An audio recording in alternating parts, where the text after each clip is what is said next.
So, question for you. Answer for you? Okay, well, first question and then probably following up question. First question. A version of Santa Claus is not one of your characters today, right? I actually purposefully did not pick a Santa Claus. Okay, good.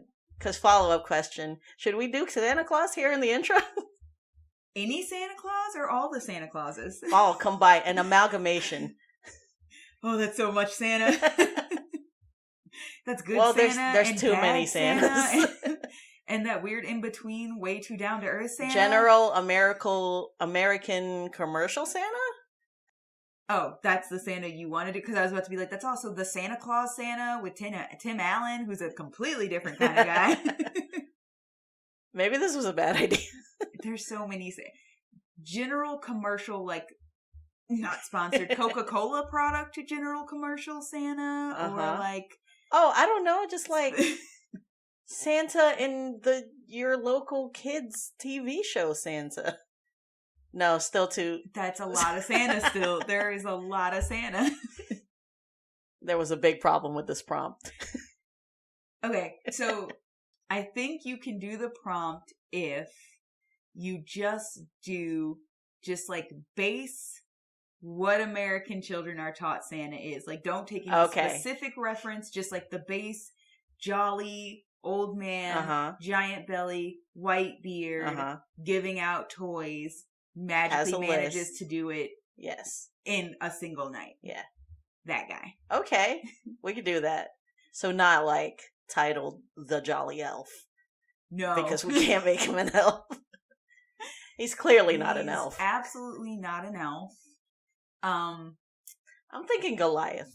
He does have to be big. Just because he's big and also cold climate. That's solid. However, the beard and the hair is a big part. Maybe he's half dwarf. Maybe he lives underground in the North Pole. A Galorth? Yeah.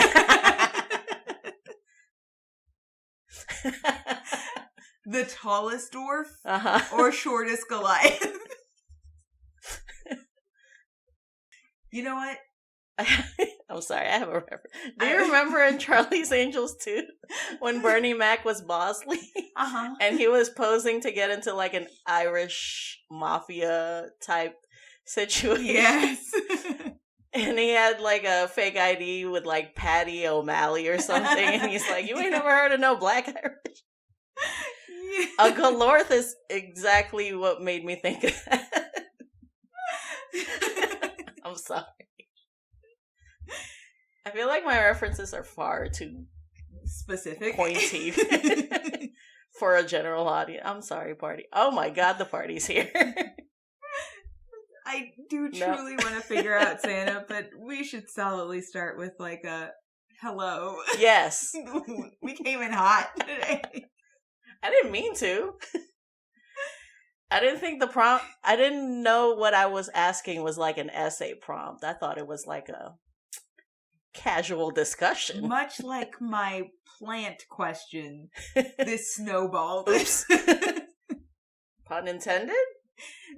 It's a far-reaching pun, but... yeah, absolutely. It's Christmas time. Okay. I mean, we don't get snow, but somebody does. Hey, should we say hi? Yeah. Okay. I am your rascally. Damn, you still have ours? I've run out of these. I am your Dancer, Prancer, Donner, and Vixen Druid. I haven't told you yet, but you solidly reminded me of one of the movies I've actually picked for this. Okay. Because, oh no, I did tell you the movie, I didn't tell you the character, but Arthur Christmas. Have you seen it? Probably. Oh my god, it's one of my favorite new Christmas movies. Yeah. I think I picked 2 new and 2 old by my recollection. Okay. So, and for Arthur Christmas, there's a part where like they get in Grand Santa, who was the Santa before Arthur's dad, who's current Santa, has his sleigh hidden away. And he has the grandchildren of the original, or great-great-grandchildren of the original reindeer. And there's this part where he's like naming them off, but he's so senile, he has no idea what their names are anymore. So he goes, Dancer, Prancer, John? I don't remember the rest. You with the white ear, and you with the nose. Oh, he calls one Bambi. So and then the best part is at the end when they're doing like the wrap up and everybody's happy and everything. It literally says, and Dancer, Prancer, John, Bambi, you with the white ear, and all the rest lead like this sleigh of like lead the SR1 like with a 7,000 reindeer team, basically. Oh, okay. Because at the end, sorry, spoiler alert, still watch the movie, it's great. How old is this movie? A couple of years. Should there be a cutoff for spoiler alerts? I think maybe.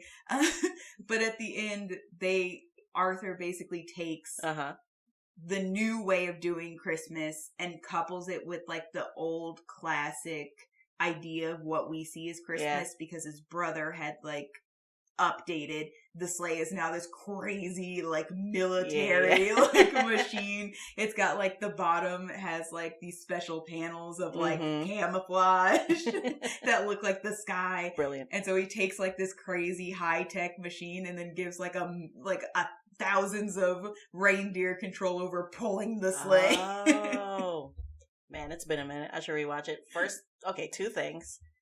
One, that's the kind of Druid I aspire to be. Senile, forgetful, but lovable. Two, this is Rogan Druid podcast. It sure is. Welcome to the party. I also forgot to say I'm Oreo. Solidly. Oh, also I'm Shao. Oh my God, what a mess. We're doing great. We're doing so solid. Merry Christmas, everyone.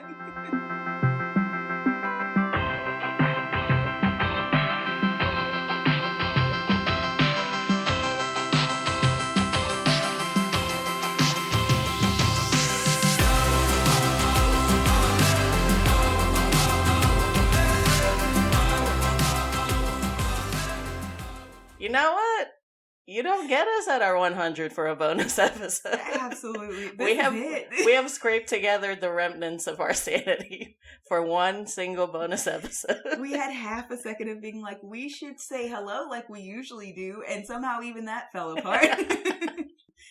You know what? If they picked all the pieces up, then they have a complete intro, so we can just at some push point, forward we now. We absolutely said our names. Yes. We absolutely said our titles. We welcomed the party. We did everything we're supposed to do. Yeah, we're here. And now we're here. So today... I was going to round back to your Santa question. Yeah, okay. Let's do that first. All right. So what you got? Here's the thing. I'm solidly sold on Galorf, by the way. Yes, absolutely. He's absolutely a Galorf. Ask your DMs if you can play. Bribe your DMs. Chips Ahoy, Oreo cookies, Snickers bars. Oh, yeah, definitely. A nice small gift. Ooh, a slice of cheesecake. Not fruitcake. Nobody likes fruitcake. I know it's Christmas time, but come on. We all know we throw that away. Okay. Race is Galorf. Class. Okay. Now that we've kind of tiptoed around it, how do you feel about Druid? So it's like a really advanced ranger. I don't know, but he absolutely has to be a magic class to be able to pull off the things he does. Technically, the elves make the toys, so you're tossing out Artificer immediately. He's not doing any of the tinkering. And his magic is kind of innate, assumedly, based on like the information we're giving. We're given, so I wouldn't say wizard either. Okay. Because that's technically supposed to be learned. And if you get into like, learned Santa magic, then you gotta like branch off into one of the specific Santas. Right? So, also he's ageless. So Druid does solidly fit really having the control of the reindeer. Right. Being able to magically find a way down a chimney. You could just wild shape into a small animal to do so. 6 billion times. Yep. He's that good. Well, if he has like timeless body at this point. Oh, I was about to say, don't you get unlimited wild shapes like I think for close to level 20 or something? I don't know if it's all druids or just moon druids. But high level, right? Maybe Santa's just a druid that works once a year. year. And then can't they get like enlarge reduce so then he could bring the sack down the chimney as well? I think that's like a wizard, warlock, arcane so thing. he might have to, either one of the elves can reduce enlarge. True. Or he's multi-classing a little bit. Huh. Now I kind of want a CR 30 stat block for Santa Claus, and then let's just make you guys fight him. Oh my god, no. I don't want to fight I think you mean, Santa. Oh my god, yes. Are we the bad guys? Maybe. Are we the Grinch? We're ruining Christmas? He ended up saving it. So we beat up Santa first, and then we go back and we're like, hey, our bad? Yeah. Is that not how all Christmas stories go? Yeah, but I never want to be on the Grinch side. I want to be like the Cindy Lou Who. First, you gotta ruin Christmas to save it. Why is that always the story, by the way? Why do you always have to ruin Christmas before you can save it? Because there's no naughty or nice, okay? Everybody's a little bit of both. I'm going to round back to Arthur Christmas again for this one, because they literally explain how naughty kids still get presents. This is one of my favorite things about this movie. There's like so much stuff that you're like, how though? I cannot keep recommending and they keep explaining. One of the elves at the very beginning when they're giving out presents, because it starts Christmas night. And I think I'm starting to remember. I think the one time I did watch it, I was wrapping Christmas presents, so I was probably like mostly just listening to it. Yeah. So I gotta give it another full watch. Yes. Okay. So the elf scans the kid, and the kid comes out naughty, and then the elf goes, oh, like panicked, and then he scans himself. And then he comes out nice, and he's like, oh good, and he gives the kid presents. So that's how they get around the naughty kids. Oh! They just scan themselves because they're elves, so they're always nice. What? And that's how the naughty kids still get presents, too. That's adorable. He literally panicked. He was like, oh no, I can't give this kid gifts. I got it. He's still a child. It's still Christmas. Oh, I love that. We should get into it. Yeah, definitely. I keep mentioning this movie, so I guess I should probably start there. We did the thing again. We did. We're doing. We should explain what we're doing here, because we just keep talking about these. Do we even say we're doing a Build-A-Party? No. It's surprise. A Wild Magic Surge, y'all. Bonus episode, Wild Magic Surge. We're doing a Build-A-Party. Happy Christmas. If you can't guess what we're using yet, we super messed up this intro. We're doing summer blockbusters. Oscar movies, specifically. No, nope. Of course. We're absolutely doing the Christmas movies, guys. We picked 4 different movies each. Yes. Much like our Disney Build-A-Party, we picked characters, we turned them into D&D characters, and we're going to present them to each other. Yes. But we switched commitment this time, and you told me you did a deep dive. Oh, I did. And I did a nice and shallow skim. Because what ended up happening is I had 3 solid movies, like boom, boom, boom, came into my mind so quickly. And so immediately I was like, I think I know which characters I want to do from all 3 of these movies too. Just boom, boom, boom again. And as I was doing that, I realized, oh, these are going to be more complex than I realized, but I'm committed. Like, these were my first thought characters. I'm so committed to doing these characters. So we're going to make this work no matter what. And then I struggled like nobody's business for my last movie. I looked at every movie. I was like, does it just take place at Christmas? I almost went Lethal Weapon, my dude. I was like, what do I do for this character? Yeah. And then actually my wonderful, wonderful husband once again came in with the assist and was like, oh, I have an idea for you. Because I told him, I have a solid party, but I don't have a tank. So I have to pick a movie with a tank. And he gave me 2 ideas, and you don't even know what my 4th movie is yet. my first option was Beauty and the Beast, and I was like, oh, that's solid, because then I can pick Beast. They solidly have a Christmas special. They do have a Christmas special. But then I was like, but we just did Disney, and I don't want to dip into an official Disney princess movie again. Fair. And then he gave me, and I'm so sorry, everybody who's seen this and knows how bad it is, Star Wars did a Christmas special centered around the Chewbacca family. Okay. It was... I think I've only heard whispers of it was this a special. ride, but I found my tank. Okay. Cool. Do you want to start with the tanks? Or you want to save them for last? I actually will absolutely start with my tank, because I gave you guys so much about Arthur Christmas, now I'm going to make you wait for it. A tease. So the Star Wars Christmas special. Okay. I picked Chewbacca, obviously, because I know him very well. Uh-huh. I know nothing about this. Okay, so the Christmas special itself, you don't actually need to know very well in order to get how Chewie's been created. Okay. However, the Christmas special is such a... I don't even know if I could describe it.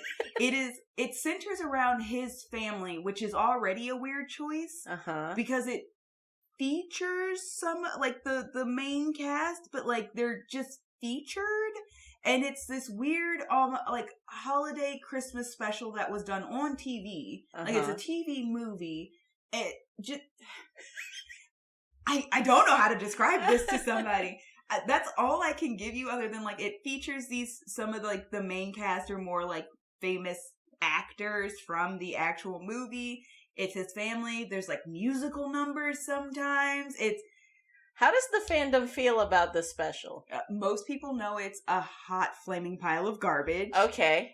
But it's a hot flaming pile of garbage in that way where, like, it's very amusing to me. Like, if you don't like B movies or bad movies that are still funny, so they're good because they're funny, even if though they're not trying to be, you will hate this. That's the best. I know the genre. Yeah. They had a great idea. It is a fever dream, and it didn't really go well, but it is very funny to watch. Okay, that feels like the perfect way to describe it. A fever dream of Star Wars and holidays. Okay. That's the most I can give you. Like, it's Chewbacca's family, a fever dream of holidays and music numbers. Like, I don't know. So your tank is Chewie. So my tank is Chewie. Luckily, I was like, oh, thank God, because I actually know how to make him, and I wasn't struggling nearly as much. Okay. I picked Furbog as because he is a hairy man. Yes. And the two ideas we had were Furbog and Minotaur, but Furbog, actual, like, community-wise, makes a lot more sense. And so that's what we went with. Obviously, you would make him more hairy than a normal Furbog just because of how how he actually looks. So you wouldn't do, like, the thin layer of fur. You just make him lankier, essentially, hair-wise. And then I made him a paladin, Oath of the Crown. Okay. Because the whole reason he ends up in Star Wars and on the trip and everything, and the whole reason he's not just with his family, is because he has a Wookiee life debt to Han. So essentially his oath is to Han. Right? And then I also said 4th level, when you get the chance to give him a feat, take crossbow expert. Clearly. And then when you're setting up, this was actually the hardest part of figuring out how to set That's so fun, though. I know, right? Because, like, the thing is, paladins you usually see very, like, armored and stuff Sword like that, shield. but, like, he's not really gonna be, but he should have high strength. Right. Because he's still a very strong, like, you've seen him in action before. You've seen Star Wars, so, like, he's still very strong. That's actually why figuring out his actual stats were the hardest. Because technically, as a paladin, you should have high charisma. But nobody can understand him but Han. So, like, people are still like, oh, he's cool. But, like, his charisma's not super high for the simple idea of, like, nobody can understand what he's saying. Right. Most people don't speak Wookiee, so... I don't know what we're going to do. So what'd you give him? So what I gave him was Con first, then Strength, then Dex, because he is very good with that crossbow. Right. And then I honestly could not decide. I feel like you kind of just mix and match. Mm-hmm. It would be very fun to give him his lowest in charisma, even as a paladin. Because honestly, as far as like the spell work goes, it's not super important for Chewbacca specifically. Mm-hmm. But he does like do some healing and stuff like that. So it's not nearly as detrimental as you would think for his build and the way he actually would play to give him low or charisma. Mm-hmm. And physically, he's way more physically adept than he is anywhere mentally. So, like, honestly, at the end half, mix and match that whiz and charisma, however you see fit. Once again, I think it would be very fun to play a low charisma paladin. But if you do want his healing spells, the little bit of like healing and fixing up that he does to like have a decent oomph, put charisma higher than whiz and end. Okay. That's fun. Yeah. And then the big thing is you do want to see if you can get a repeating crossbow. Because that's... mechanics. Yes. I love the idea of playing a character that doesn't speak common. Yeah. And there's like only one party member that understands you. Every race is always given common just for like ease of gameplay. But I absolutely love the idea of a Furbolg because I think the languages they get are like Giants and I think maybe Sylvan, or they used to get Sylvan. They might not anymore. But like, and Common, obviously. Yeah. But just having the other, for sure, the other language that they get. What do you think is the D&D equivalent of the language Wookiee? Oh man, you know, because it actually is very guttural, technically it would probably be like primordial or something like that. I mean, Giant's pretty spot on. I think Giant is a solid language too. I don't really remember how like people usually say Giant sounds because I don't DM, so most of the races I see who have Giant in common, and so they don't really talk about how Giant actually sounds for people. But I feel like if you were gonna give him a sound, Giant or Primordial would be one of those, because I know like Primordial is supposed to be very like guttural and like, and that Wookiee noise, I'm not going to even try it because I know I can't do it. That's a very guttural noise. And then like Giant, just by nature of Giants, I imagine very like deep and like also in that same vein. I agree with all of this. I love Chewie as a tank.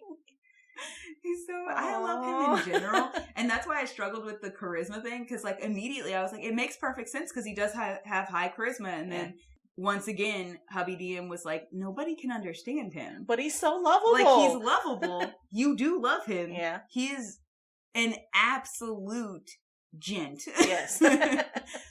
But you can't actually understand what he's saying, which is kind of important for charisma checks. So technically his charisma actually has to be kind of low. And I was like, oh, how did that happen? I love also the idea of bribing your DM to give you like, to let you do terrible builds. Yes. Hey, I know this doesn't make sense, but I want to play this specific character, so can I hinder myself? Is that... yeah, that's true. That's your tank? Yep. Okay. The first thing I asked you when we talked about this was, hey, Die Hard is a Christmas movie, right? Yes. It absolutely is. On the record. It takes place on Christmas Eve. It does. Okay. That's all you need. So that was how you also immediately had movies that you knew you were going to do. I had two. One of them being Die Hard. And I debated on Hans Gruber, the antagonist, but I was like, no, I have enough rogues. That's fair. Spoiler alert, I have two other rogues. So I just went with our protagonist, John McClane, aka Bruce Willis. Yep. And I think I'm taking a position here where I'm gonna try to keep doing human fighters. Okay. Because people on the internet, I've seen around people shitting on like classical combos. What? Like, you know. That's insane. Well, you know, and like, you watch that YouTube channel where they read stories from like RPG horror tales or like D&D horror stories or whatever. Yeah. And some of the discussions are like, your character is boring because it's a human fighter or because it's a dwarf. I don't know what the general dwarf thing is. Or like elf with bow. And it's like, fuck you. Play an elf with a bow. Anyways, human fighter, again, just like I did last time. But subclass battle master, because I just feel like in the backstory, he is an NYPD detective. Oh, and so throughout the whole situation, he's making moves that are best for every, like, thing that happens. And I just wanted to, I guess, show the range of, like, human fighter. Because you could go one day, not to bring up the Disney one again, but, like, one day you could be a Disney princess that is fighting with a whip sword. And then the next day you are a middle-aged man trying to save your marriage. Flying across the country with a gun, stopping German thieves. Either way, human fighter.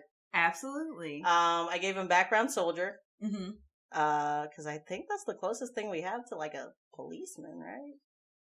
There is also City Watch / investigator. Yeah. I would have to look at the mechanics of that, but I still think technically soldier probably works best for him. Like he gives me the vibes. He technically is a detective, but like the entire way he plays movie wise, is way more soldier than detective. I'm like, I don't know any detectives who know how to like crawl through air vents and like.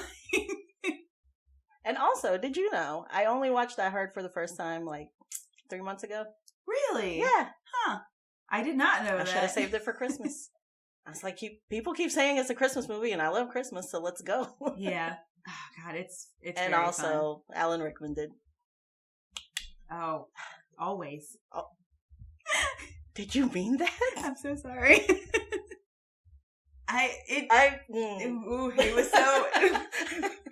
It was so reactionary. I'm so sorry. I'm sorry for everybody listening. Okay. I am sorry to you. I'm sorry to me. Should we even address this, or do we just move forward? I have already apologized. We can stew here, but I've broken up. I can't believe you did that to me. It was so reactionary. Anyways, rest in peace, Alan Rickman. Great job on Die Hard. Great job as Severus Snape. Great job everywhere. I don't think I've ever seen him in anything. And also, honorable mention, I considered doing Love Actually, which he was in. Yeah. But I couldn't make any of them D&D. Oh my God, I also looked at Love Actually for a hot second, and I was like, these are just people. Right? These are just people. I mean, the little kid plays drums, and then the little girl sings, so there's that. But yeah, just human fighter. I didn't have any specifics. Like I said, I didn't do like a deep dive. And I guess I wanted to like review with you. The past few weeks, I've been like, I want to talk to you because I need to bounce ideas off. But also I can't. Yeah. And I think the only thing I got hung up on was like the race. Is there a more militaristic race that you know of? Because honestly, I'm not sure how like Minotaurs operate, but they kind of give me the vibes. And I didn't want to give them half orc. No. I didn't want to give them like Goliath. No. I honestly think because of how he's made, human kind of works the best. Yeah. Because a lot of races have this almost sort of like genetically inherently built in sort of like personality type that obviously you as players like mix and match and play with all over the place, but humans are inherently like fully run the gambit. Yeah. Like they are considered the most complex race because you never know what you're going to get. Whereas with most other races, you're like, I kind of have an idea. You were raised, it's essentially more like you were raised this way, so you're more inherently prone to do this, but like humans spread out all over the place, so they've experienced so many different things that so I think human kind of works really well. Yeah, I stand by the versatility of a human fighter. Oh, absolutely. And you're funny thing is, I was thinking about it, and Battlemaster makes such good sense for him, but so does Gunslinger. Right. Also considered that. And like that's you play him entirely different depending on which one of those you pick. Right. I mean, don't shit on a human fighter. The versatility is crazy. Right. Because I just remember, like, the bits I remember are, like, he has to subdue sometimes, or he has to fully kill sometimes. And it's like, you know, you're doing tripping attacks, you're grappling, you're doing the who's its and what's its. And, right. Yeah. Whereas Gunslinger, you would probably be paying more attention to just, like, his skills and what kind of weapon he's using and stuff like that. And Battlemaster gives you the versatility of being able to take a feat like, you know, grappler or something like that in order to, like, fight somebody or hold somebody down and try to, like, choke them out or something like that, which is, he does everything, honestly, in that movie. Speaking of also online topics, I've seen, have you seen people vying for all fighters or all martial classes should have battle master type, like, tactics? I literally think that's a thing that you have the ability to do. You know how, like, Tasha's allowed you to, like, pick alternate things that you can do? You can trade out some of the things that they have for that. And there's also a feat that you can take. That is, like, fight initiate or something. It's either that or battle master initiate. One of those types of feat where you can literally pick tactics from battle master in order to incorporate into. I think that takes away from the whole purpose of a battle master, who is essentially, the idea of the battle master is basically like the general of the army. Like, you are coordinating the troops. That's not something a gunslinger would know how to do. That's not something that, like, knight would know how to do necessarily. That's not something that, like, a foot soldier versus a general or a captain or something would know how to do. So to me, the fighting techniques that you get make more sense than giving them battle master strategy that they can do. You know what I mean? Like, because the fighting technique is like, you dual wield all the time. So you take the dual wielder fighting type because that's what you do. But just because you do that and you're also a rune knight doesn't mean you know how to coordinate the rest of the party, which is something like Battlemaster techniques are really coordinating. Like, I know how to put myself in position so that we both are flanking and we both get to roll with advantage. I know how to suss out my enemy to be able to, like, not everybody can do that. That's not an across-the-board fighter thing, especially for the backgrounds you get with fighter. I don't know if you guys can tell I've played fighter quite a few times, but those are things that you just don't get all the time with fighter. Yeah. It wouldn't make sense to me. I think the general sentiment is like, if your gunslinger is saying they aim for a foot, allow them to do a tripping shot, you know? Right, and I don't think that's unfair. I think, but saying he or she or they should have the ability to immediately get those specific tactics, I still think is incorrect. Like, if the player has the wherewithal to be like, I would like to aim for their foot, so I'm not, like, killing them. This is a non-lethal shot I'm trying to take, but I am trying to mess them up and mess up their movement. Okay, I will allow you to do this as a tripping shot. But automatically giving them the ability to do that, especially if the player doesn't have the wherewithal to be like, I specifically want to move in this way to do this thing. Whereas if you're building a battle master, you're building them with the intent that I am playing a character who is always trying to maneuver and figure out the best way to handle the situation or the fight that we're in. Was River? She was an arcane archer, right? Okay. That's not a thing that's a whole other discussion. It's an entirely different character, but, like, prime example, I had River, who was an arcane archer fighter, and then I also currently have Opal, who is a rune knight. Opal, because of her background, might make sense to take a feat at some point with the battle master because her background is soldier, so she did work doing things like that. River just knows how to shoot a bow because that's what her mom did. Like, that's what her crossbow bow, that's what she learned most of her life, so that's what she's really good at. She didn't know tactics. She was a wild child. She didn't pay attention to, like, organizing the ship for battle. Which she probably should have eventually, since she was... Yeah, that happened on accident. Wasn't my plan. It happens. But yeah, I also wanted to pick this build for him because I wanted to open up this discussion. I feel like we have to bookmark this because this is a whole other this might be a whole podcast episode. But we'll table this. We'll table this. Okay. But anyways, don't shit on a human fighter. They can be whatever you want. They really are so versatile. Absolutely. And if you take the variant and you just just feats on feats on. Oh my God, yes. Because this man is a tavern brawler. Oh, absolutely. I'd give him mobile. I'd give him tough. Definitely tough. Yeah, definitely for sure. Tavern brawler. I think mobile makes a lot of sense for some of the situations he gets himself into. And come to find out, there's like 4 other diehards. So yeah. I will be wrapping Christmas presents while watching several. Are they all Christmas movies or just the first one? I'm gonna be kind of defeated if it's just the first one. I think the first one might be because they kind of branch out from there. Like the character got so big that they were like, we should do more movies with him doing more stuff. So they did. He kind of how like Jason Bourne became like such a big. Just be a bad season for him. That would be hilarious if it was just always Christmas shits going down. But that's my tank. And you know what? Human fighters are so versatile, they can just be your tank. Because River... She was not meant to be a tank, but ended up being solidly the tank. Yeah. But I digress. That's a solid tank. Do you also have a healer? I do have a healer. Funny story. This time my healer was the very first character that I thought of. Same. Really? Yeah. Because I think my healer was like second to last time. It wasn't that I hadn't picked the movie, because obviously I knew I was going with Atlantis. But I had not picked the character, and then I was like, I should get a healer in here.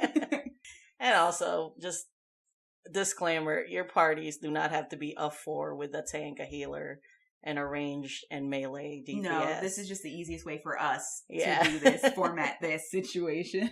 Because there's too many options. There are so many options. Mm-hmm. Oh my goodness. Okay, but this should come as no surprise to you. Okay.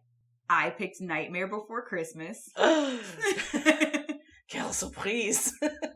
Because of course I did. Mm-hmm. And immediately, because of course I did, I was like, I'm not going to pick Jack. Yeah. So I picked Sally. Of course you did. Because I needed a healer and she was perfect for the job. If you have seen Nightmare Before Christmas, you know she's kind of off to the side watching Jack struggle, being way more smart about the situation than everybody else, and also trying to make sure he stays alive the whole time. She's like, this is a terrible idea, but I'll also try to make sure you're okay, because I care about you. That's what healers feel, you know? Yep. You dumb idiot, I'll fucking not let you die again. I've never had a character more perfect for this job. Mm-hmm. This was healer energy across the board. She was the wisest character. She was the most helpful in every situation. And I loved the energy of like this soft girl who was also just like, nobody else is going to get this shit done, so I guess I got to do this. My whole vibe. I love her so much. But I also had a lot of fun with her because of who she is as a character. If anybody hasn't seen, I am not saying spoiler alert, this movie came out not way long before after I was Arthur born. Christmas. Yeah. So this is an old movie. It's getting like a cult classic renaissance, which I love so much. For sure.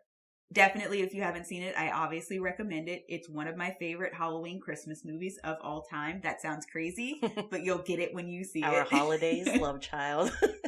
So, I made her Reborn, which is a new lineage that popped out during Tasha's. Basically what Reborn is, because lineages are, you have a base race, and you can either start off with a lineage where you had a base race, and then you became this thing, or you can start off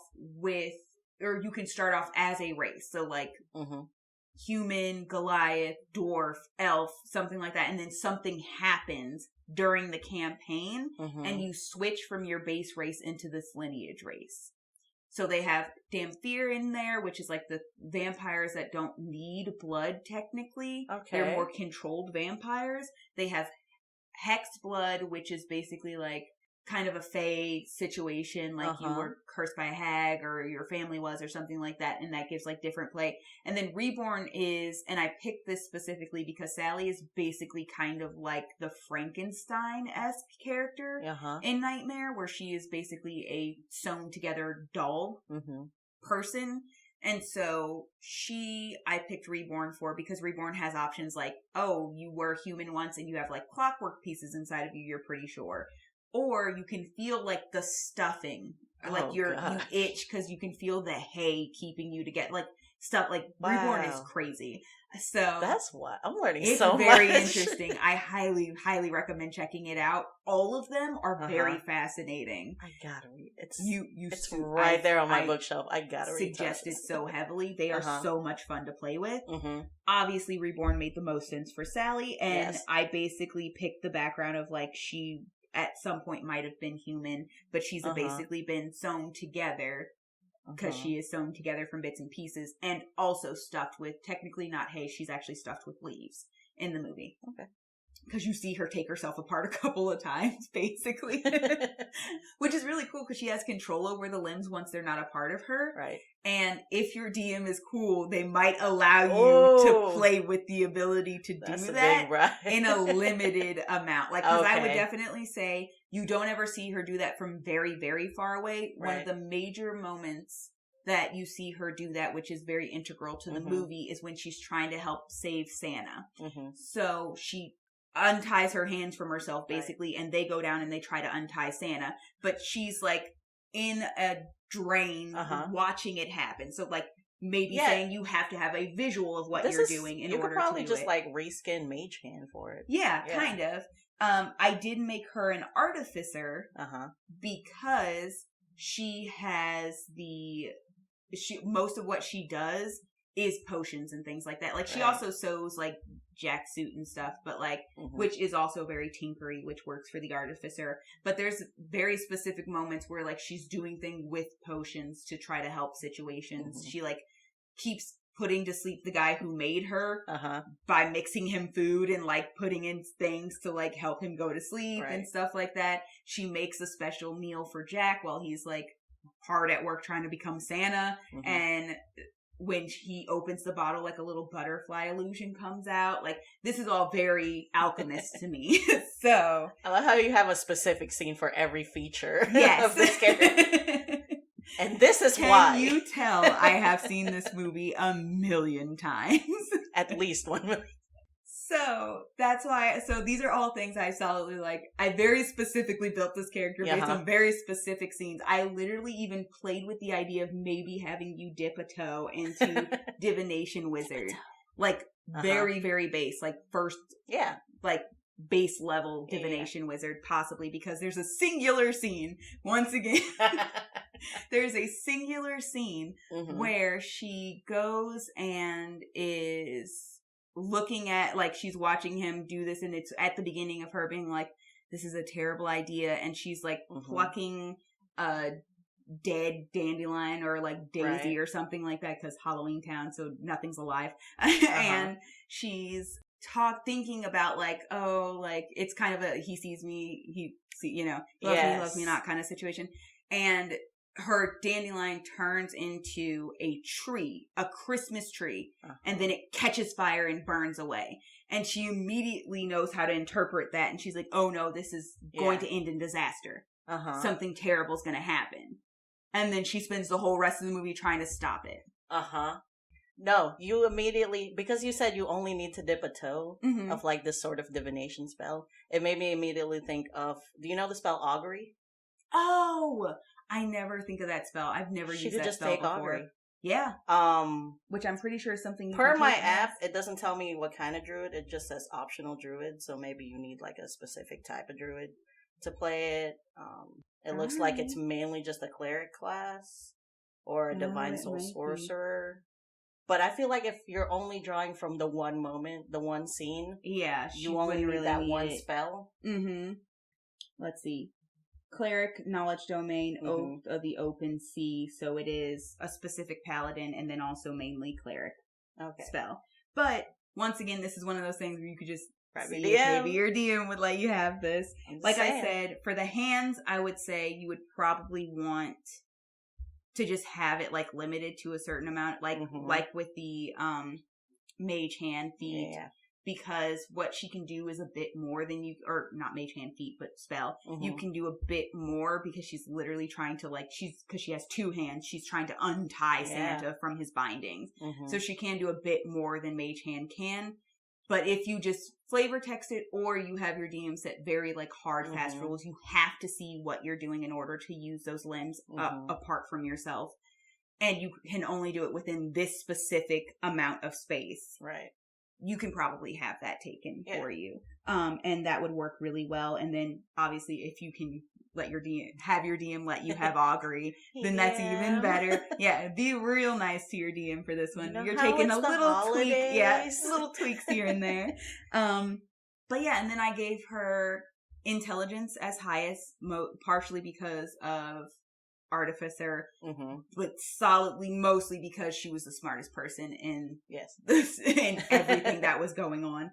There's literally a scene where Santa's like, next time you have an idea, I would listen to her. She's the only person here that makes any sense. Now I gotta go save Christmas. Bye. He is so over everybody except Sally. So I would give her 3 highest int charisma, because everybody except for the one dude who made her that she's done with like her. And then con, because she doesn't have, she's not like she's kind of not alive, so she's actually surprisingly not a lot of organic material in there. Insanely tanky. Like she just throws herself from like a high tower at one point and then just like pops up and puts herself back together and keeps going. So you wouldn't immediately love that think flavor in a D&D but campaign. She is very tanky. And then Dex, Strength, Wiz probably solidly higher. Yeah. And then Dex and Strength, because honestly, Con is the biggest physical thing that she has going for her. She doesn't do a lot of like actual battle or anything like that. She's way more like sneaky and quiet and the potions and stuff like that. So I wouldn't give her very high and solidly not high in strength at all, and then kind of lower in dex for sure. And then you do want wisdom to kind of be up there, so you could flip flop wiz and con, because like I said, mentally she's a lot more strong than she is physically. But because of stuff like what she did, where she just like yeeted herself and put herself back together, it makes a lot of sense for con to be high as well. So flip flop those as you see fit. You want a high con because concentration savings throws. Yeah, and that matters a lot. And then I totally forgot I never gave Chewie a background, because I literally can't really think of one because they keep retconning like his actual backstory. So I kind of just gave up there, and I figured like, can you think of one just like in the terms of the holiday special? Not in terms of the holiday special. I would say if we were guessing one, because they don't have anything for spaceships, just put like sailor, because before you meet him, even after he does his oath to Han, they're just pirate actually would be better, because they're technically smugglers. So pirate would be the background I would probably give him, and then just flavor text the spaceship to be like pirate ships instead of smuggler ships. And that would be really fun to have the Millennium Falcon, the ship, in there. This really weirdly shaped ship for some reason. And then for Sally, definitely like hermit or cloister scholar, because she's not doing it by her own volition, but he constantly keeps her pretty much locked away. That's why she keeps knocking him out to go out and have fun. So definitely give her one of those. Flip flop it, whichever one you want. They both work really well. If you want to go to make that high int make sense, do the cloister scholar. But that's her. Dude, you had like a magazine full of like scenes and reasons. I know this movie probably better than any like solid Christmas movie. Valid. Because I watch it at least 2 times a year. Every year. Once at Halloween and once at Christmas, because it's both. Perfect. So here's the thing. I want you to like, when I'm presenting my stuff to you, I'm bouncing off ideas. Okay, so like, I got you. Well, this one that I'm coming with next, My Healer, is the only one I was absolutely positive about because I picked my favorite Christmas movie. Okay. Which I don't know if you know is Serendipity. Oh, that makes sense. I think when we first met, you told me that was one of your favorite movies, period. It's so absolutely it makes perfect sense. My favorite rom-com. It's probably also my favorite Christmas movie. If anyone hasn't seen, it's a romance story between a chance meeting between two strangers in New York City. They have a magical night together, and then the chick writes her number down on a $5 bill and then like buys something with that $5 bill. And she's like, if the money ever gets back to you, then it'll be meant to be. And then disappears in the glitter throughout the night. Yep. No, not really. But then the entire story takes place 5 years later, where they're both in like these very committed relationships, and they keep thinking about each other, and it's like, this isn't it. I gotta go find them. Yeah. And then they keep like ships in the night, like passing each other. Oh my God, it's so good, but so frustrating. It's a romantic comedy. It's like, I don't know. It's corny as hell, but I love it so much. It is such a good movie. I also really love it. But I picked Kate Beckinsale's character, Sarah, in it. I immediately, and it made me chuckle because earlier this month when you were telling me about Cassiopeia, your circle of Druid stars, there's a scene where like the dude looks at her arm and she has freckles in the shape of Cassiopeia, the constellation, and they start talking about it, and I was like, oh, you don't know that I've already made her made Sarah from that movie a circle of stars druid. Oh my God, that's wonderful. And then for the race, I ended up, which is really lucky because the Beyond the Witchlight, is that the name of the book? Had recently come out. So I chose the race Fairy. Oh, that's fun. Because she's just so... She is, yes. She's just so... kind of otherworldly. Yeah. Especially at the beginning when they first meet. That's so fitting. Yeah, I just like... Truly, it feels like she just disappeared as glitter in the night. And then I gave her the background Sage, just because her actual occupation is she's a therapist. Yeah, that makes sense. Or a counselor of some sort. Again, they don't have like doctor or anything. So, and she seems like very smart. Yeah. But yeah, it's the movie is so good, you guys. I don't know what else I have. Like, you had scenes to support your thing, but this is just the vibe I got from her. Which she is such a fairy. Yeah. She is such a druid of stars. She does. So I will say, I absolutely support that. A big part of her character, especially at the beginning, and then even like, she's like buckled down. It's been 5 years, but there's still that part of her that exists. There's something very like fate driven, and the whole reason the movie is called Serendipity is because they're like, it's serendipitous that we met. It will be serendipitous if this $5 comes back to you. It means the stars have aligned and we were meant to find each other. And being circle of the stars druid, you're following the stars. You're listening to the stars. You're using them to your advantage. All of that kind of stuff. Something very fitting about the idea that she has the freckles in the shape of Cassiopeia. Yeah. And then when you're a circle of stars druid, you can literally make your body look like different constellations, which part of the reason why I fucking love that stuff. Oh my God, it's so good. The aesthetic is everything. But aside from my gushing, so much of that movie does have a play on like these fates and written in the stars, and they do connect a lot of it to the stars consistently back throughout the entire movie. Right. Ooh, so like, what else would you pick? I gotta go what else would you pick? This is the only one I was so sure of. I got nothing. Go watch the movie, you guys. It's so good. It is really good. I think you're actually the person who showed me the movie for the first time, like early I watch it into every our friendship. Year. Just like your favorite. We watch these every year. There's we should always get together and wrap presents and watch these. Oh, we should. Yeah. Obviously not each other's presents, but we should.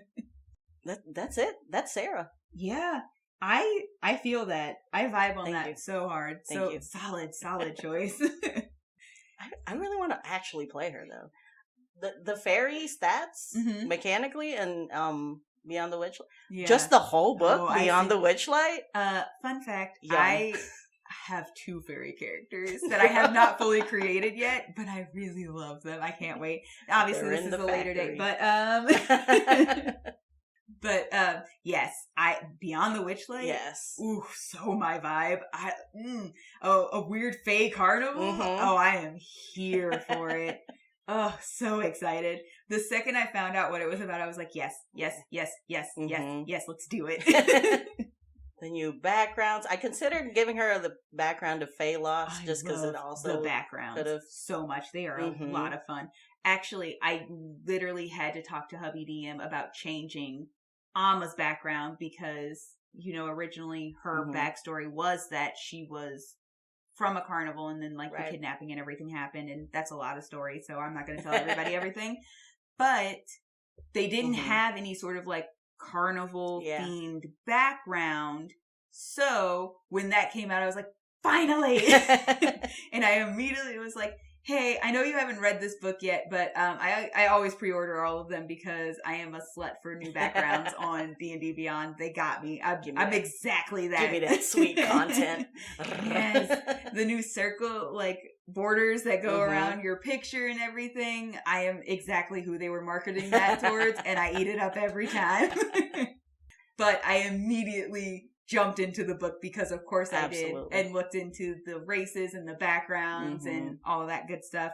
And the second I saw it, I was like, fucking finally, this is the one. So I was like, please read this. Let me know if I can change it because I really, really want it. We have a running joke at our table where me and Spidey are cursed because we have these amazing campaign ideas that we fully finish. And then Wizards of the Coast comes out, releases a book that would have been perfect for the thing that I just did. Yep. For example, the completed campaign that I did was we were, you guys were basically a ship in ancient Greek style setting. And then immediately after we sort of started that, they came out with Ghosts of the Salt Marsh. Yep. And then immediately after we finished, or close to when we were almost done with the campaign, they came out with Odyssey of Theros, and I was like, are you fucking kidding me? I literally looked through the Theros and I was like, dude, even just the weapons in this would have been so much more fitting for characters. I died for my character. I was like, the things we could have done, the things we could have had.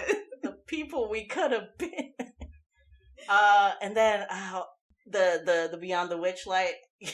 Yeah. We completely visited your family.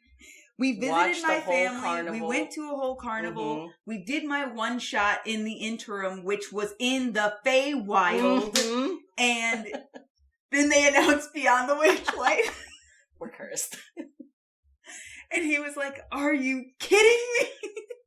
Dude, I'm saying. It was so bad. It's like, they're like, oh, that's a great idea. You know how all these little devices are watching us, monitoring us? Yep. Absolutely. I think a specific team on Wizards of the Coast has chose us. You're hearing it first. Our conspiracy theory is. But no, it's amazing. And now I have to run another ancient Greek style campaign. Oh, I'm so ready for it because I really, really, I love everything about that. I think most of us do love Greek mythology on top of that too. So it came out and we were like, oh God, yes. Again. Let's do it again.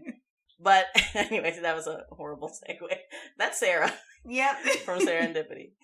Watch it. Also, in the beginning scene, they also go to a ice cream shop, bakery, cafe. It's called Serendipity, which also alludes to the title of the movie, but it's an actual place, and they have $1,000 sundae. Oh. And one of my life goals is to get that sundae. Yes, one day, absolutely. I would love to just go and visit it regardless. Fair. I'd be disappointed if the ice cream wasn't good. I keep telling Sonny we have to recreate like the whole first scene because they both reach for like a pair of black cashmere gloves at Macy's. So we got to go buy black cashmere gloves at Macy's. Mm-hmm. We got to get ice cream and Serendipity and go ice skating in Grand Central. Yes, and then stop by a tiny bookstore. Yes, I distinctly remember that's where she spent the $5 bill. It was at this tiny little, like almost kiosk bookshop. Yeah, and then she writes something in the book. And I think one of their phone numbers was on the dollar bill, and then the other phone number was in the book. And then she takes the book and she gives it, I think, into that Salvation Army donation thing. Yeah, she says, "I'm gonna go home and I'm gonna give this to a bookstore. Good luck." Yeah, it's crazy. But so good. So good. I love it. Thank you. All I have left is Rogue, so go ahead. Oh, that's funny, because I do also have a Rogue. I do also have a Rogue. Exciting. But I am going to give you the monk first, and then we're just going to, hit them with 3 rogues. Let's go. Let's go.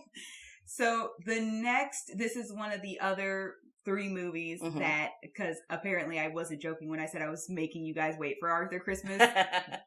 Now you're going to have to wait till the very last thing I say, which is going to be Arthur Christmas. This was the next movie that I solidly was like, this is one of the 3 that I'm doing for sure. It's another newer Christmas movie. Mm-hmm. Like I said, 2 older, 2 newer. Yeah. They're not super new, but it's newer. Right. Actually, I think it came out kind of in the same area or vein as Arthur Christmas. It's Rise of the Guardians, which is funny because it's treated like a Christmas movie. It has all of the energy of a Christmas movie, but technically, and I am cheating a little bit on this, the movie actually takes place after Christmas. Oh. I haven't seen it in so long. Yeah. But I remember Mr. Sandman, Easter Bunny. Mm-hmm. Easter Bunny, called Bunny, whose name is Bunnymund. It has North, who is Santa Claus, and then Tooth, who's the Tooth Fairy, and then Jack, who is Jack Frost and the main character. And they are all battling the Boogeyman, who is coming back. Right. I did not pick a Santa, like I told you, so I didn't pick North, and I didn't pick Tooth. I'm not even gonna, acknowledge Jack, because once again, I never picked the main character anyway, so I obviously didn't pick Jack. I didn't pick Tooth because even though I got excited at the idea of making a fairy as well, right. I was like, there is no way that I can think of currently that you can make her into a D&D character. Race-wise fairy, how do you do the teeth thing as a character? A lot of flavoring. So I kind of just went, no, we'll table that maybe one day, but we're solidly tabling that today. Right. And so I was down to 2 characters, and I will tell you now, spoiler alert, one of these characters, the one I didn't decide on, I still really want to make a character because I loved the idea I had anyway. So I am still going to make this character and probably give it to you at some point later. Hell yeah. To draw. But the character I did, jumping into that Wild Beyond the Witch again, is Bunnymund. Okay. Because I have bunny people. Rascal. He was kind of a grouch in that. He was a little bit grouchy, but it was kind of he was a little bit grumpy, but he was more so I'm tired of you guys acting like Easter's not important, kind of. So, and it was very funny because he's played by Hugh Jackman, so he's this very tall, buff bunny almost, and he's got that thick Australian accent, and so he's nothing like you would expect from the Easter Bunny. Except that, he absolutely loves Easter. He knows exactly what he's doing. And, when you see him with the kids and you actually hear him describe, what the meaning of Easter is supposed to be, because they do actually do Easter in the movie, which is why I said I'm un poquito cheating on this one. It is, it's so sweet and, you understand it. There's a big thing about, finding what your center is, what the core of you is, why you were picked to be a guardian, essentially, of the children and of hope and belief and wonder and all that kind of stuff. His whole thing is Easter is new beginnings, it's new life, it's rebirth, it is hope, and that's what his core is, that's what his center is. But also he's kind of a little grouchy, a very tall, grouchy man. Yeah. I cannot tell you how hard I struggled with picking his class. Obviously, race immediately. What did it come down to? Harangon, because Oh, no. He's a bunny man. But, so clearly it was monk or it was fighter. Okay. And for a minute, I thought maybe artificer as well, because there is a hot second where you see him do a couple of like kind of magic-y things. There's like a fight where he has like eggs that actually explode. Oh, right. Easter eggs that explode. But when I watched the movie, so we literally sat down, I made hubby DM watch it with me to help me suss out this character once again. And as we were watching the movie, I was like, oh, no, most of his fighting is either kicking or his boomerangs. So no, we're not doing artificer. There are other ways, because the tunnels are his travel way. And then the eggs are something that he does. But then I realized I remembered them being more prominent. It only happens once. Okay. So it's not a huge thing that he does. Right. So I was like, okay, so we have to go monk.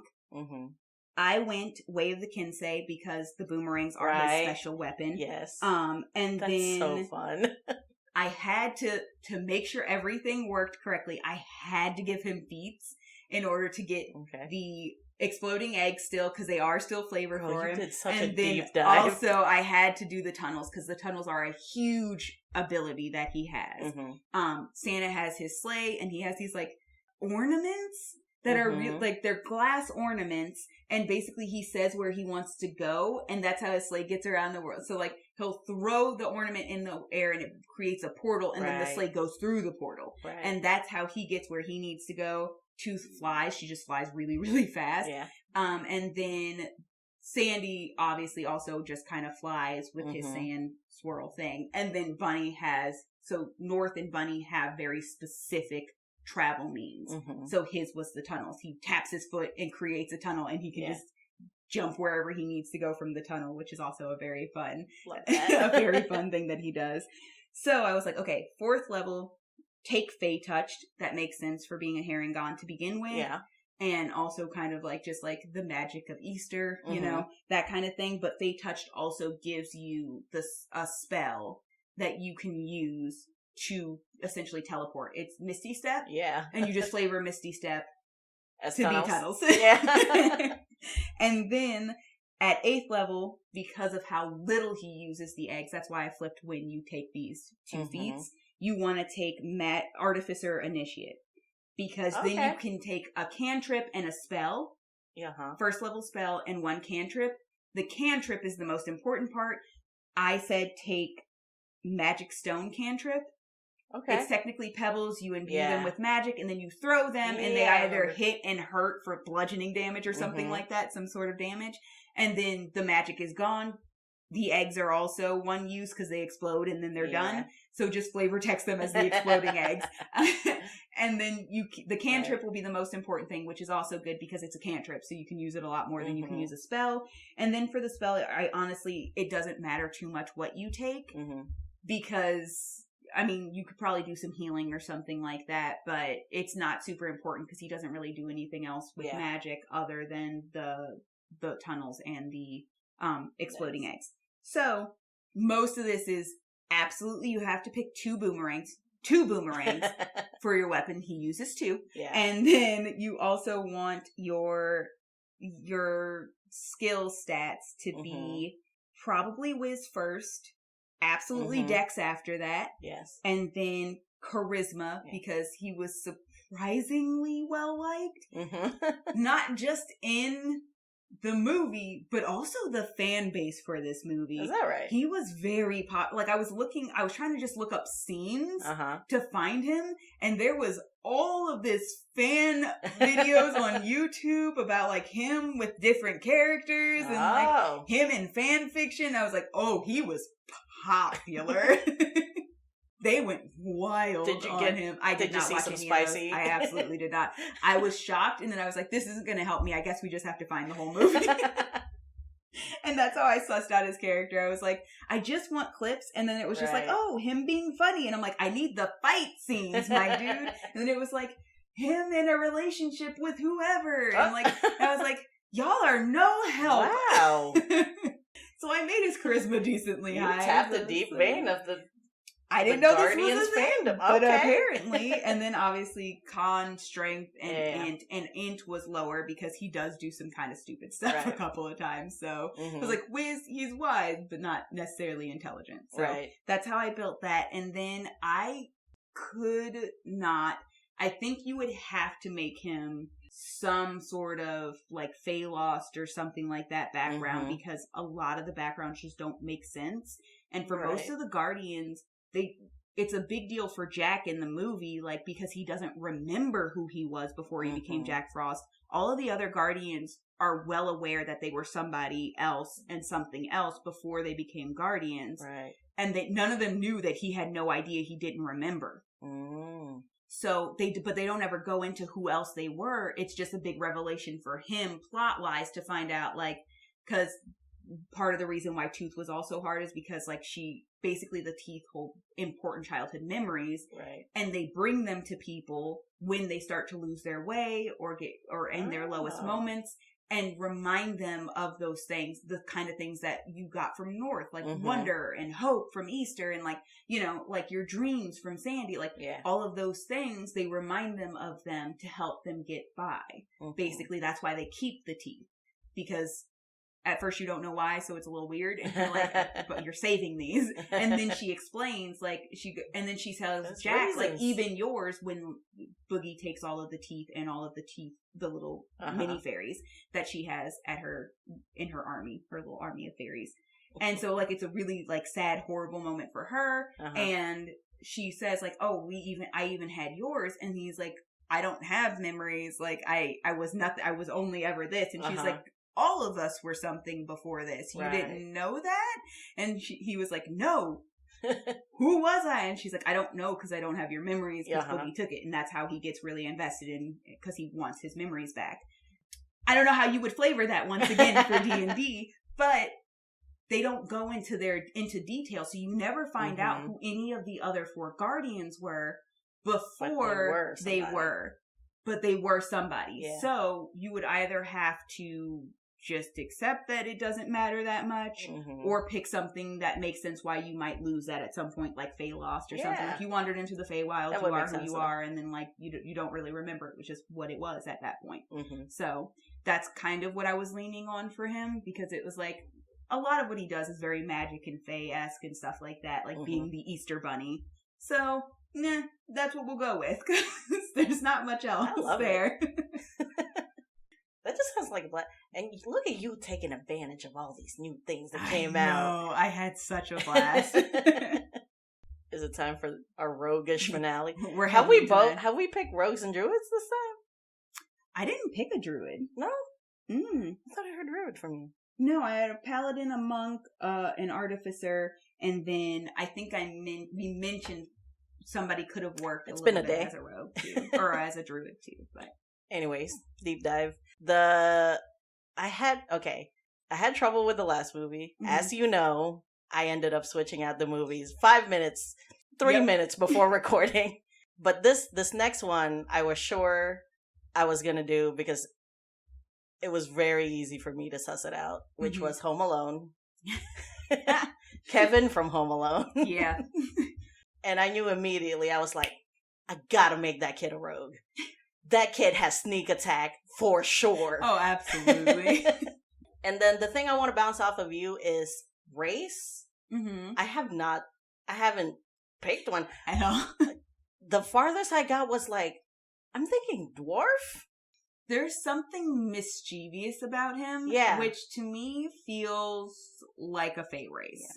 Well, I had a hard time because a lot of the story is like he's so not like his family. So I was trying to base his race off of his like entire family's vibe, and like just being, and he's just like off of the rest of the family. Sheep.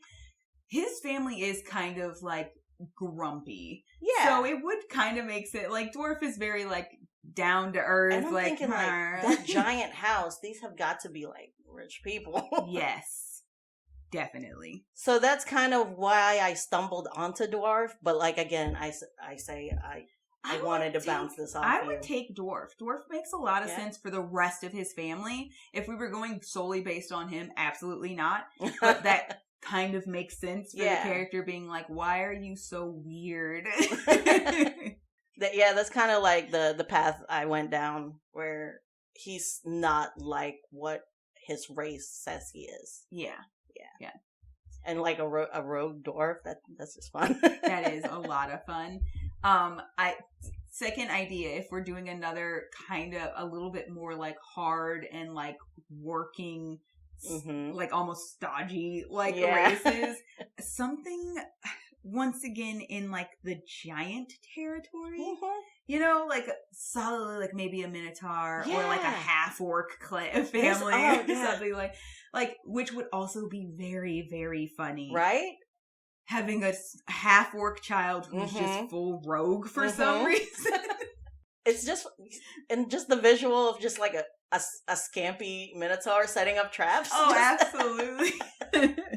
So yeah, I was thinking something just like very grumpy, stodgy, stiff race. I think you were right to go dwarf, because I do feel like just like consistently throughout D&D, like minotaurs are very kind of the earth people. They're not like trying to keep wealth or anything like that. Right. Half orcs kind of don't have like a solid settled community to ever do something like that. So like if you're also going based off of his upper middle class parents in that giant house of theirs, okay, who can afford to take the 10 people family on vacation to Paris on Christmas? No, whatever. That is absolutely upper middle class, solidly for a dwarf.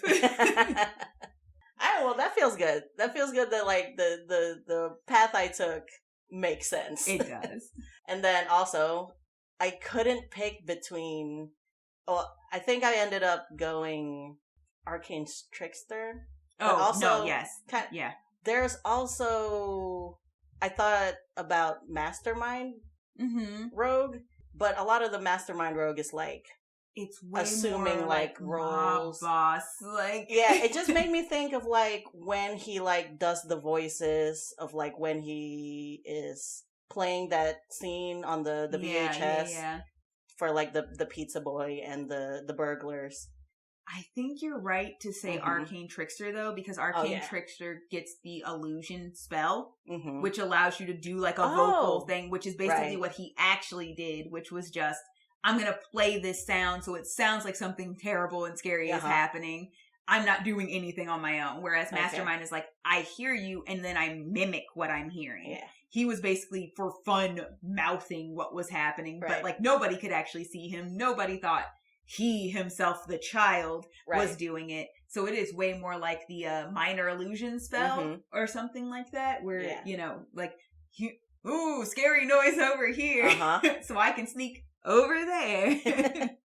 So yeah, for sure. Arcane Trickster, that's the one. Yeah, Thank you for helping me suss him out. But yeah, I just love the idea of like a little boy of like a certain race that's not supposed to be acting like this, Kevin. Just setting up a bunch of traps. And also I Googled like, are there any like easy trapper builds in D&D? There's not, by the way. No, there's really not. But I would love to see one. Yeah. Yeah. That would be a lot of fun. Because I also think like you could make him the Arcane Trickster, which makes the most sense for him. Because, and then you could give him like I did for Bunnymun, like a Artificer Initiate, which would help him do a little bit more like traps and stuff like that and trickery stuff and things. But personality wise and based on the kind of like his traps are solidly deadly, but he's not really doing them to be deadly so much as just like protect himself and also like fuck with some bad guys.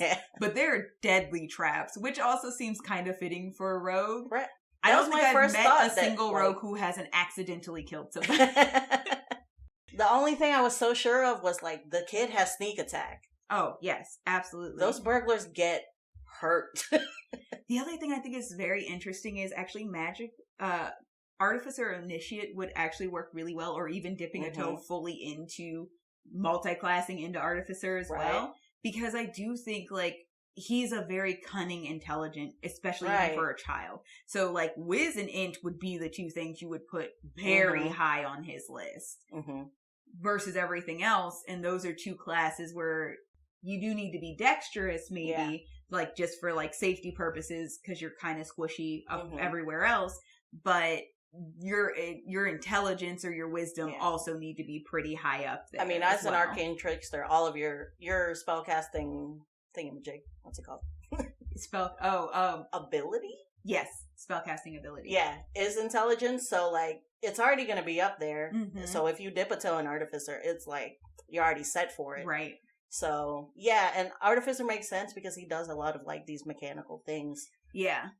Which you can obviously flavor for magic, but it would be fun to, like, mix and match those so that you do both. Yeah. Where some of it's mechanical, some of it's magic, or it's mechanically magic.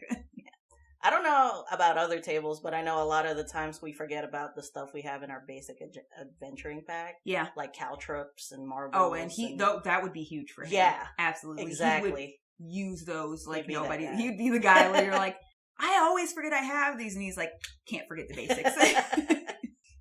But yeah, he actually came pretty easy to me as far as vibe. Oh, also I gave him the background hermit.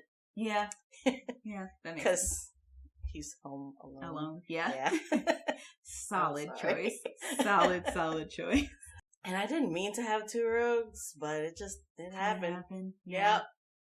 Rogues happen sometimes. They do. Is that today's lesson?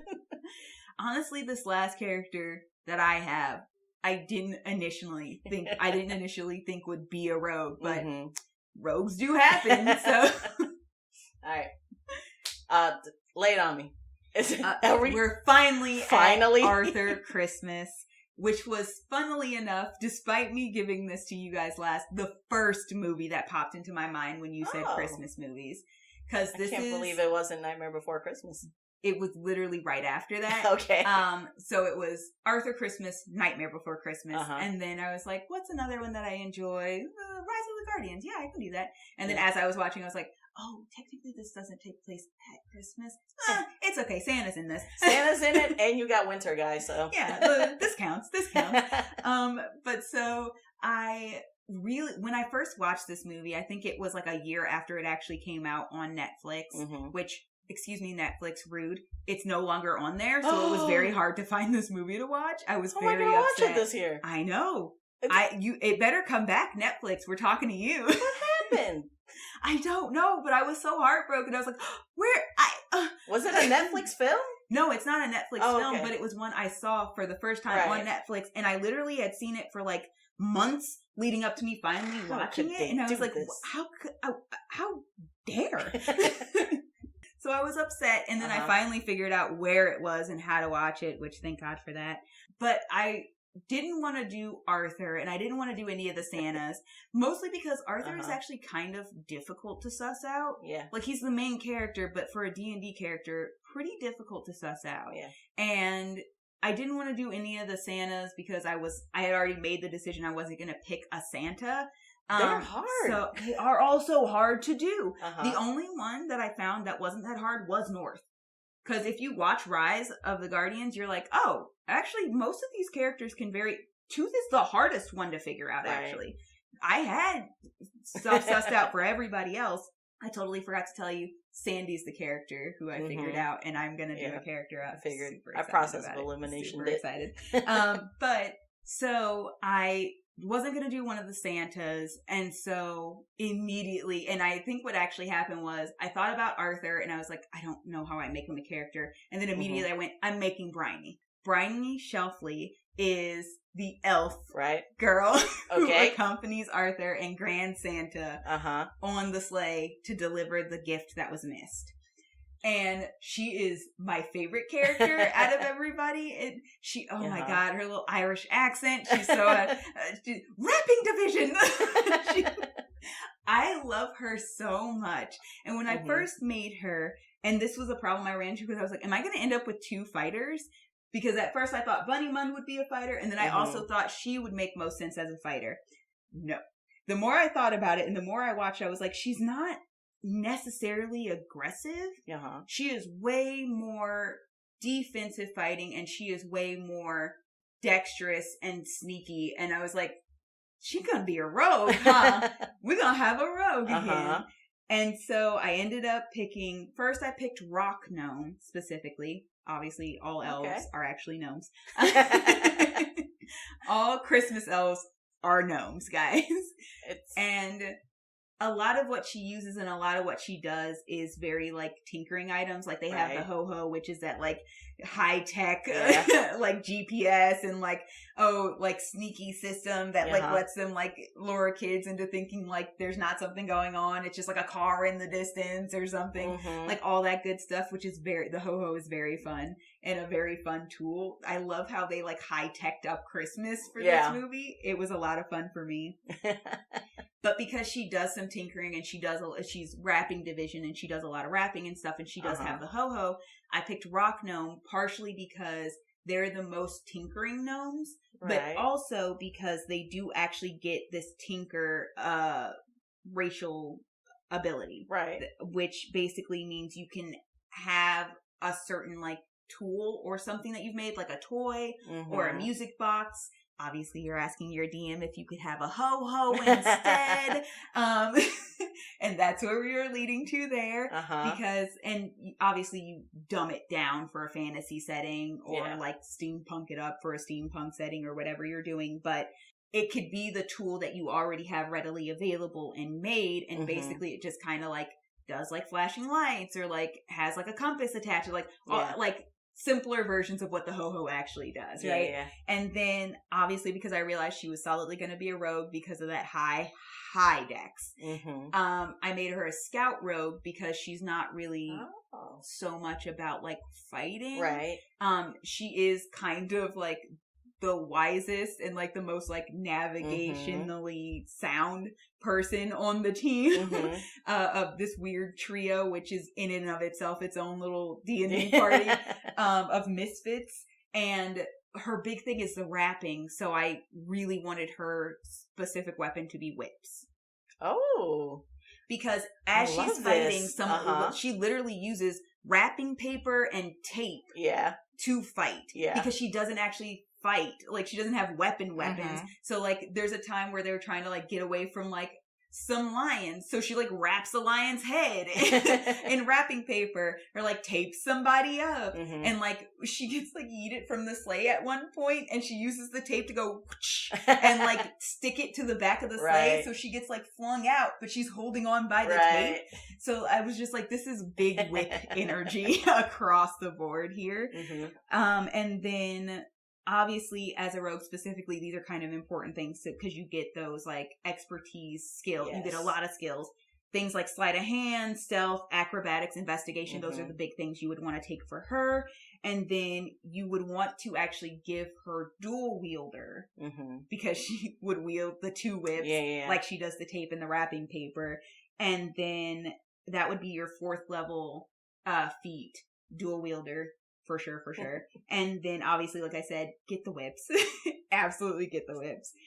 Dex, whiz, top. Yeah. Probably Dex first solidly, and then whiz immediately. Honestly, intelligence, charisma, pretty middle interchangeable, whichever way you want to go. Strength, con, bottom floor. She's not super strong. She is a small elf. She is not valid. But she's the type of character being made that's like, her dex is so high, she's rarely getting hit anyway. So you don't need to have a high con. I know those. Yeah. So that is how I would build her. And then obviously as a background, this was actually really hard because they have like a soldier vibe to them. So my immediate thought was soldier, but you could also technically go like clan crafter. So one of those two would work. The elves are set up very soldier-esque. Yeah. Like they even like cord in from the ship to like drop presents and stuff. They're very tactically sound and everything. But also clan crafter would work really well, especially for like the wrapping that she does. Her big thing is like, I can wrap anything with 3 bits of sticky tape. So I also want to bring up, I don't know if you know, but net is like a special weapon in D&D. Yeah, so we talked about net too, and I was really torn because net would probably work really well for the wrapping paper. She uses the tape more fight-wise, but you could solidly take one whip, one net, and use those interchangeably. I mean, you could still have it on. And just even if you're mostly using the whips, you could have the net as well. That would also be solid because she wraps people up. That's literally the point of both a whip and a net. So. Bribe your DMs. I feel like that's always the point of our build-up parties. Bribe your DMs. Who says no to duck? Right. The wisps of memories I have of this movie, it's just like, I want to watch it again. Yeah. Now Netflix doesn't have it. What do I do? What am I going to wrap presents to now? I know. And she's such a strong character. Good movie. We gotta have a... I'm kind of sad that you rewatched all of these because I'm like, we should watch all of these one day. I will watch these again. Also, you still have to show me the movies that I haven't seen. And I have not seen a couple of the ones that you mentioned in a while. So I would be super down to watch those. And then rewatch the ones I have recently watched with you. We're definitely watching Serendipity. Absolutely. Period. Okay. Shall I go? Yes. Last one. Okay. So what happened was I had committed to Klaus, the Netflix original film, and then I was going to do Santa from Klaus. But Santas are hard. They really are. That's actually our moral of this story. Santas are hard. They are. There's so many Santas. And I eventually got a raise. And then I was like showering right before you got here, writing on my little window pane in the shower steam of like, what could this man be? And I never got it down. Gotcha. So we sat here and and I was like, I'm gonna go back to my list. I'm gonna pick a backup, and I did, and it was so fast and easy. So I went to the Grinch. From Grinch. Originally, I wanted to do just like from the 30-minute animated from like, I don't know, early 2000s. Yeah, but 90s. It's the original like animated of the story, because like you don't realize once you've seen all these new Grinches, like it's a very simple story. So many there's not a lot. Though. Yeah, there's not a lot going on in the original Dr. Seuss version of the story. It's just he didn't like Christmas, and then he does. Right. So. For the race, I debated, because he's like a furry creature, right? I debated Furball, but I ended up picking Half-Orc just because of how he's viewed, and also a big part he's still of it green. Is the green, yeah. He's still green if he's Half-Orc. And then for the background, I also picked Hermit for him, so I have 2 rogue Hermits. That's hilarious. But for completely different reasons. And also in the new one where he was voiced by Benedict Cumberbatch, like the 3D animated one. You familiar? Have you seen it? Yeah. Okay, so you understand that they gave him his tragic backstory. They gave there. a lot there. Yeah. They gave the neighbor, the black neighbor, hey, a Grinch, like, what? Hi. Yeah, so I feel like that tragic backstory they gave him also lent to like how people like the commoners view half-orcs in your traditional D&D lore. Yeah. So, and that would be some shit Marty from down the lane says, like, his heart is half the size it should be because he's an half-orc. Like, Marty. That is racist. And the class was also very easy to me, which was just a rogue thief. Yes. Literally that's what he is. That's what he does. And your bribe your DM moment for this is you gotta get Max. Dog. Yes. A sidekick. You yes. absolutely have to have Max. The central part of the Grinch game. Honestly. You gotta get Max. But also, end up with him understanding kindness. Yeah. That's his whole character arc. Yeah. But yeah, it was so easy. I was like, green outcast that ends up stealing things? Yeah. This dog? Too easy. It's weird how easy it is. Mm-hmm. I also considered the Grinch for a hot minute, but like I had 3 very kind of classic-y Christmas movies, and I wanted something a little bit different. That's fair. So that's how we went with with the Star Wars Christmas special. I'm sorry, everybody who's seen it. Should I watch it? Oh, I do recommend it. Okay. I recommend it once again in that way. If you like a weird, funny fever dream, do it. Is it like a half-hour special or is it like a full commitment? I'm pretty sure it's like a half-hour special. Okay. It was a TV special, so it's not long. But a little background: I'd never seen Star Wars until like well after I graduated college, and Oreo and her husband Spidey finally sat me down and made me watch in a certain order, a very specific order.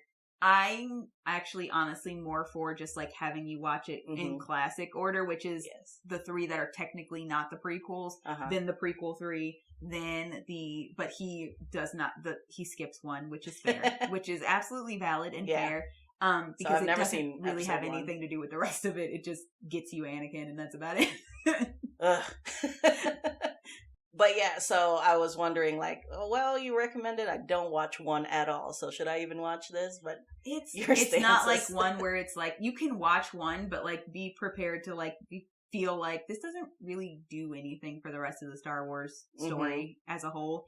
It kind of like it's fun for like the races, but like it really was just about being like, oh, we're bringing Star Wars back, but with like CGI. So like here's some fun like races and like weird aliens, but like the actual story is like you could have done this at the beginning of any other one of these, where you're just like, hey, that's how we got Anakin. Anyway, keep going. That should have been a TV special. Anyways, I forgot how we got there, but yeah, the Grinch, super easy. Any iteration of the Grinch, Jim Carrey's, Benedict Cumberbatch. And also in my research, I saw that they did like a live musical, like they did Grease and all that. And Matthew Morrison, the teacher from Glee, have you seen the video on? Have you actually seen it? Because there's a video. I will find the video and send it to you. But everybody out there, there's a video where they talk about him doing that, and like there are moments that they showed clips of where like for some reason he's like grunting and like moaning, and people are like, why? What is happening? I don't know if it's his direction or like so we gotta go choice see that he too. made, but wow, no. And then like they were also like, also the kids unfortunately like aren't talented singers. They're doing that like yell singing that sometimes when you have a large group of kids, you have them do that because they're not needed to like sing a lot. They're just needed to be kids. There's so many kids on they Broadway. Literally were, I think the person I was watching was straight up saying like Matilda had a very talented child cast, but it was one of those things where it's like the kids are gonna sing very sparsely, so we really just need like loud, rambunctious children. So they don't need to be good singers because you're not gonna have to hear them often, except obviously Cindy Lou Who. Right. Yeah, but they also had like a lot of information. They make the adults hate Christmas, basically. Like for the adult, they make it way too reality based, where it's like for adults, Christmas is like stress and trying to buy perfect presents and making everything look perfect. And it's like, whoa. No, that is not how the Who's in Whoville live. That's messed up. Now I gotta watch it to stay on it. I will find the video and send it to you, and if you want us to still sit down and actually go through watching this, we can do it then. Send me that video. But the video made me feel like I don't know if I could. Okay. Fair. I just thought it was funny. I read, there was like, I think on the wiki there were like 18 bullet points of like how many types of Grinches there have been. It's crazy. It's crazy. Because I really only know 4, which is what seems to be this fever dream of the live play. Obviously one of my 2 classic versions, which is Jim Carrey, the newer Benedict Cumberbatch one. Why is his name so hard to say? And then the my actual classic original viewing, which was the like 90s or 80s. I don't remember where it came out, but I think probably before we were born. Yeah, the old classic, straight from paper to animation, Grinch Stole Christmas. I don't think he has lines. That's the first one I thought of. Honestly. I can't remember if he ever speaks. Shoot. There's the narrator. And there's the Who's who sing. The I can't sing that. I don't know if I'm allowed to sing that. That might be copywritten. That's all you get. That's all you get. That was my 15 seconds. I'm good. But I don't remember if anybody even really talks other than the narrator in that. So he might not. Yeah. He might not. Anyways, that's my party. 2 rogues, a druid, and a fighter, and a human fighter. Yep. And my party was what? A furbog paladin, a Harangon monk, a reborn alchemist, and then of course I had to have a rogue in there. Apparently, I can't not dove deep. I'm so impressed.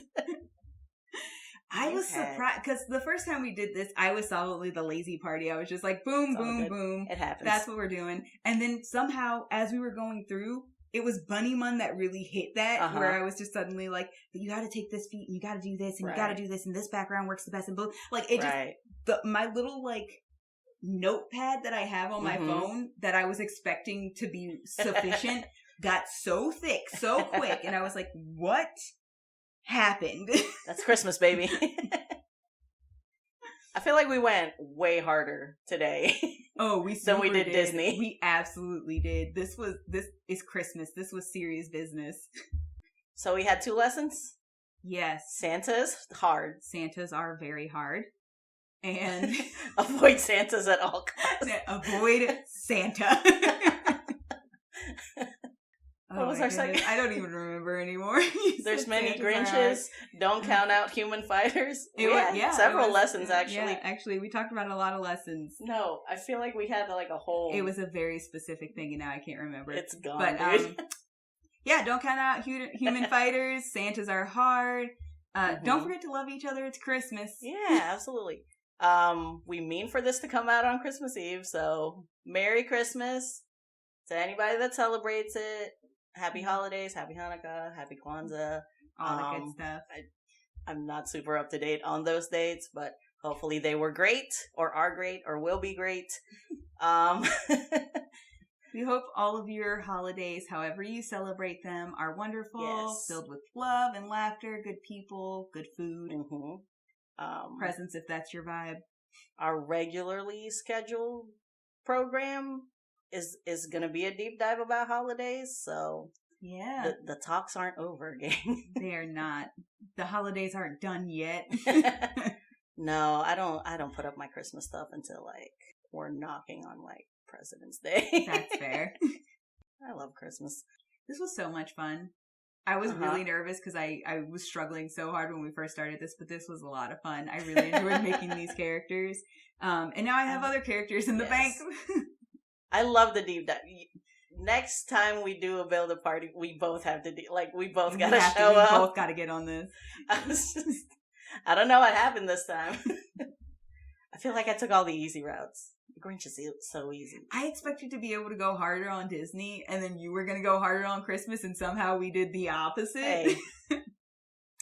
We're still surprising each other, which is it's important for every relationship. What's going on? General outro things. Please rate us. Please subscribe. Please check out our YouTube. There's no... I do not at all promise a drawing that correlates with this episode. But there are other drawings. I'm busy. It's Christmas. We got a lot to wrap. We got a lot of movies to watch. Sorry. How about y'all draw something and tag us? Have you considered that? No, too antagonistic. No, please, it's Christmas. We would love if you did. Yes, we would love it. We would view it as a holiday present. Oh, you're the Christmas villain of this one for right now. And I then suppose. You're going to come around. Sorry, guys. I'm still mid-arc. My heart will grow. What? 3 sizes. That's too much. Someone would die. Yeah, it's actually very serious medical issue. Like, you should see a doctor. I don't know if they have those in Whoville, though. But also, our Instagram also has all our speed draws. I do aesthetics for all of our characters. Mm-hmm. Once again, not going to promise that for this. I also did Hero Forge minis when we didn't have a draw, so you might get some Christmas Build a Party Hero Forge minis. Those would be fun. It would be fun. We are absolutely terrified of Twitter. We don't go anywhere near it. Nope. But if you do, I don't know, tag us. Rogue and Druid, Rogue Druid Pod. We're still figuring out how to advertise, so we're still super word of mouth.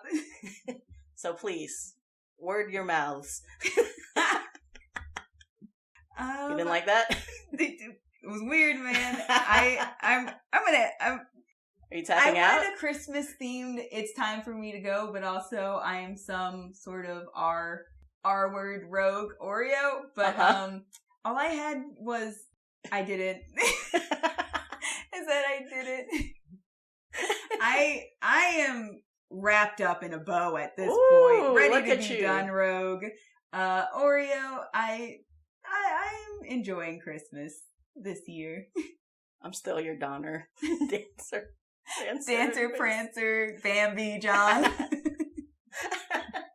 I am each of your reindeers. I am an entire sleigh pulling team of reindeer. Wrapped up into one druid. This has been Rogan Druid. This absolutely has. Happy holidays, guys. Happy holidays, party. Goodbye to the party. Bye.